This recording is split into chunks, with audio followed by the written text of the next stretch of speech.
اعوذ باللہ من الشیطان الرجیم پناہ مانگتا ہوں میں اللہ کی شیطان مردود سے۔ بسم اللہ الرحمن الرحیم شروع اللہ کا نام لے کر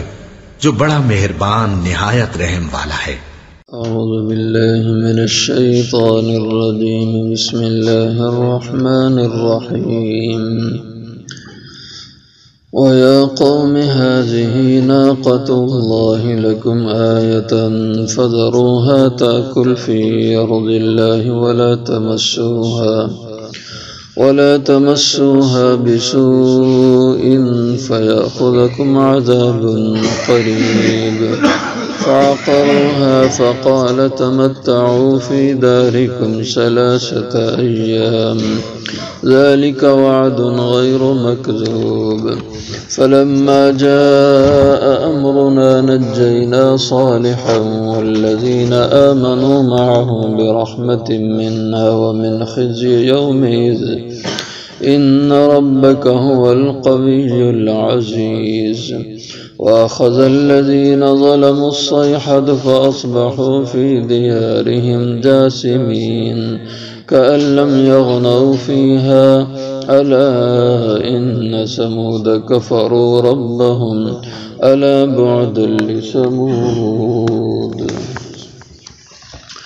ويا قوم اور میری قوم هذه ناقۃ اللہ یہ اونٹنی اللہ کی ہے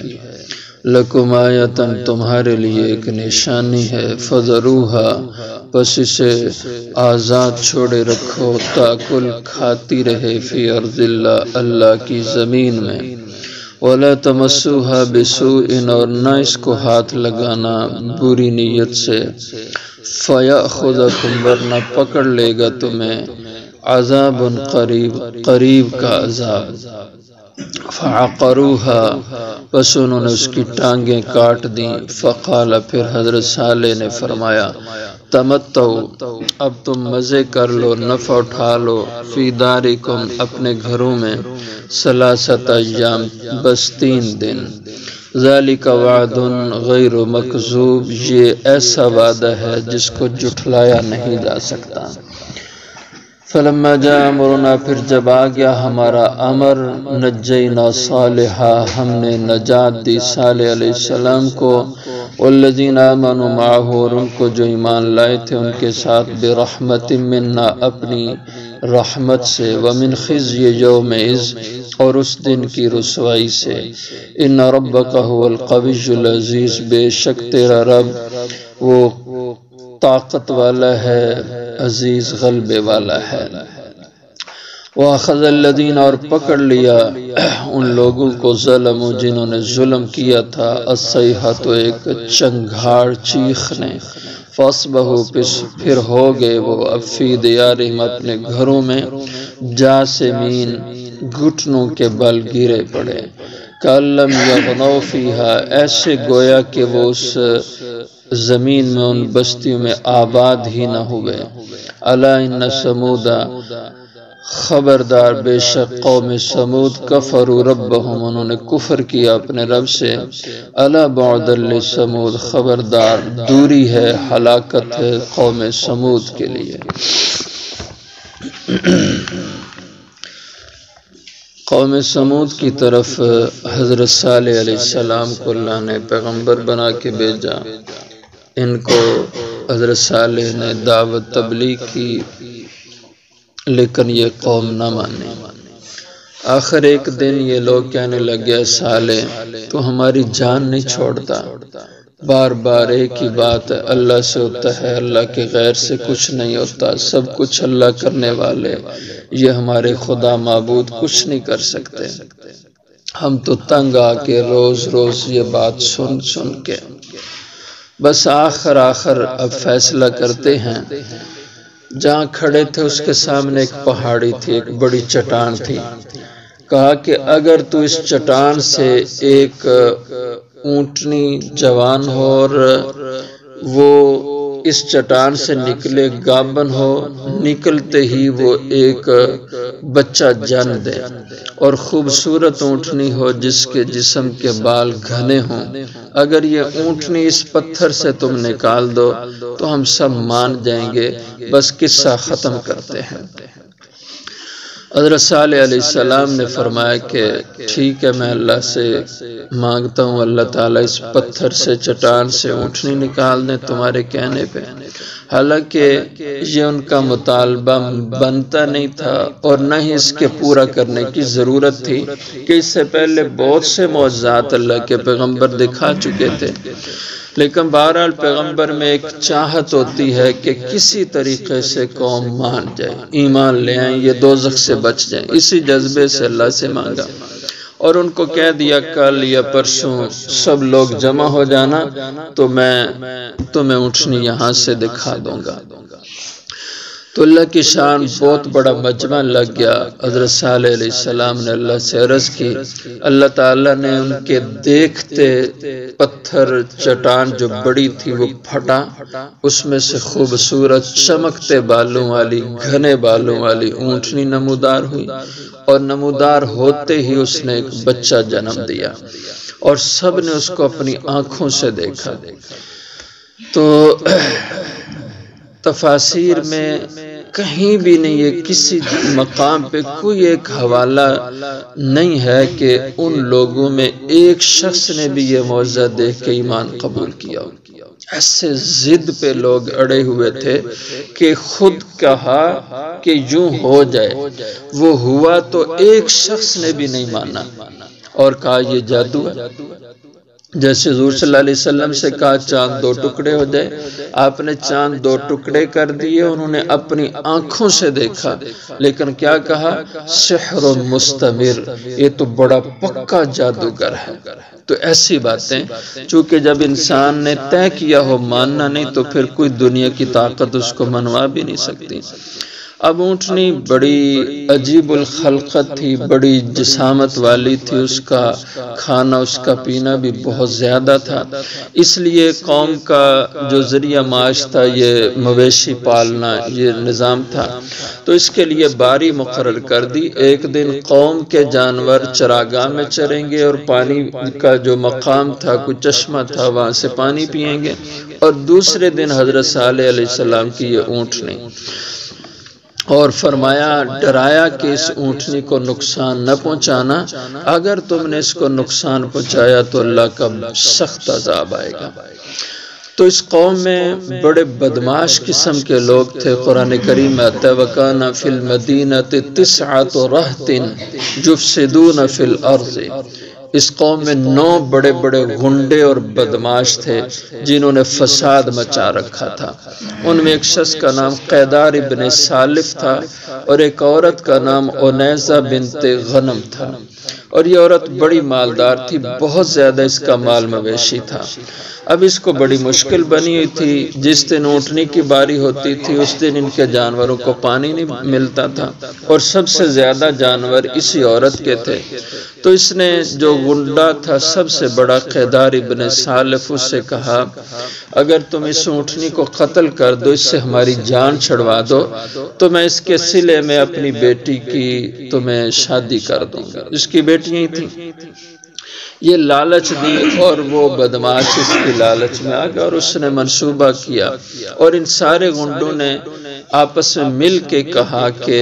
ایسا کرتے ہیں، صرف اونٹنی نہیں سالے کو بھی قتل کرتے ہیں، اونٹنی کو بھی قتل کرتے ہیں۔ تو انہوں نے کہا پہلے اونٹنی کو قتل کرتے ہیں، اس کے بعد سالے کو قتل کریں گے، یعنی حضرت صالح جو پیغمبر تھے انہوں نے مشورہ کر کے آپس میں مل کے تو اونٹنی کے راستے میں بیٹھ گئے۔ یہ جب باہر سے پانی پی کے آبادی کی طرف آ رہی تھی، ایک جگہ گھات لگا کے بیٹھے، اور اونٹنی جیسے ان کے قریب آئی تلواروں سے اس اونٹنی کی ٹانگیں انہوں نے کاٹ دیں۔ تو اس کا ذکر وَيَا قَوْمِ هَٰذِهِ نَاقَةُ اللَّهِ، اور اے میری قوم یہ اونٹنی اللہ کی ہے، یعنی اللہ کی قدرت سے یہ میری صداقت کی دلیل ہے، لکم آیتن، تمہارے لیے ایمان لانے کے لیے ایک نشانی ہے۔ تو لہذا فذروہا، یہ اللہ کی امانت ہے، اس کو چھوڑ رکھنا، اس کو آزاد رہنے دینا، تاکل فی ارض اللہ، یہ جہاں سے کھائے اللہ کی زمین میں، اس کے لیے راستے نہ بند کرنا، ولا تمسوا بسوء، اور تمہیں چارے یا پانی میں کوئی نقصان پہنچے تو اس کو نقصان پہنچانے کی کوشش نہ کرنا، نہ اس کو ہاتھ لگانا، بسوء بری نیت سے، اس کو نقصان پہنچانے کے ارادے سے، اگر ایسا تم کر گئے تو فیاخذکم عذاب قریب، تو پھر پکڑ لے گا تمہیں قریب کا عذاب، یعنی جلد پھر عذاب کی لپیٹ میں آ جاؤ گے، پھر بچ نہیں سکو گے۔ لیکن کیا ہوا؟ فعقروها، آخر انہوں نے اس کی اونٹنی کی ٹانگیں کاٹ ڈالی، فقال تمتعوا، جب ٹانگیں کاٹ دیں حضرت صالح علیہ السلام، یہ غالباً بدھ کا دن بنتا تھا، بدھ والے دن انہوں نے اونٹنی کی ٹانگیں کاٹی، تو حضرت صالح علیہ السلام نے فرمایا بس اب ختم ہو گیا معاملہ، اب تم انتظار کرو، فقال تمتعوا، آپ نے فرمایا مزے کر لو، نفع اٹھا لو دنیا کی چیزوں سے، فی دارکم، اپنے گھروں میں، ثلاثۃ ایام، بس اب صرف 3 دن ہیں تمہارے لیے۔ یہ غالباً اگر بدھ کا دن تھا جس دن ٹانگیں کاٹیں، تو کہا کہ کل جمعرات کو تمہاری شکلیں بدلنا شروع ہو جائیں گی، پہلے دن تمہارے رنگ پیلے ہو جائیں گے، زرد ہو جائیں گے، پھر دوسرے دن جمعے کو تمہارے رنگ سرخ ہو جائیں گے، اور پھر تیسرے دن ہفتے کو تمہارے رنگ سیاہ ہو جائیں گے، اور وہ آخری دن تمہاری زندگی کا ہوگا۔ ایسا ہوا جمعرات کے دن رنگ زرد پڑے ان کے، جمعے کو سرخ ہو گئے، اور ہفتے والے دن ان کے چہرے سیاہ کالے ہو گئے۔ فرمایا اب بھی توبہ کر لو۔ اتنے ضدی لوگ تھے، کس قدر پتھر دل لوگ تھے کہ یہ نشانیاں دیکھ رہے تھے عذاب کی، لیکن توبہ نہیں کی، استغفار نہیں کیا۔ تو آپ نے فرمایا ذالک وعد غیر مکذوب، یہ ایسا وعدہ ہے جس کو جھٹلایا نہیں جا سکتا، اس میں کوئی غلطی کا امکان نہیں ہے۔ فلما جاء امرنا، جب نہیں توبہ کی تو پھر آ گیا ہمارا امر اتوار والے دن، نجینا صالحا، ہم نے نجات دی حضرت صالح کو، والذین آمنوا معہ، اور ان کو جو ایمان لائے تھے ان کے ساتھ، برحمت منا، اپنی رحمت سے، ومن خزی یومئذ، اور اس دن کی رسوائی سے ہم نے ان کو بچا لیا۔ ان ربک هو القوی العزیز، بے شک تیرا رب جب پکڑنے پہ آ جائے تو بڑے بڑے باغی سرکش بھی اس کے سامنے کچھ نہیں ہوتے، کہ وہ قوی ہے، بڑا زور آور ہے، طاقت والا ہے، العزیز غلبہ پانے والا ہے، اس پہ کوئی غالب نہیں آ سکتا، وہ سب پہ غالب ہے۔ وَأَخَذَ الَّذِينَ ظَلَمُوا الصَّيْحَةَ، تو جب 3 دن گزر گئے تو جبریل امین علیہ السلام نے ایک چیخ ماری، ایک آواز آئی آسمان سے، اور تفسیروں میں یہ بھی باز میں ہے کہ زمین سے بھی ایک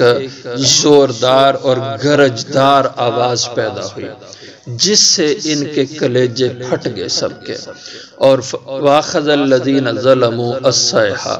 اور پکڑ لیا ان ظالموں کو ایک چیخ نے، ایک چنگھاڑ نے، فاصبحوا فی دیارہم جاثمین، جب صبح ہوئی یعنی اتوار والے دن تو یہ سارے کے سارے اپنے گھروں میں تھے، جاثمین، گھٹنوں کے بل، منہ کے بل زمین پہ گرے پڑے تھے، کالم یغنوا فیہا، اور یوں اس بستی پہ، ان آبادیوں پہ سناٹا چھا گیا، بربادی چھا گئی، گویا کہ لم یغنوا فیہا، وہ اس بستی میں کوئی آباد ہی نہیں تھا۔ الا ان ثمود کفروا ربہم،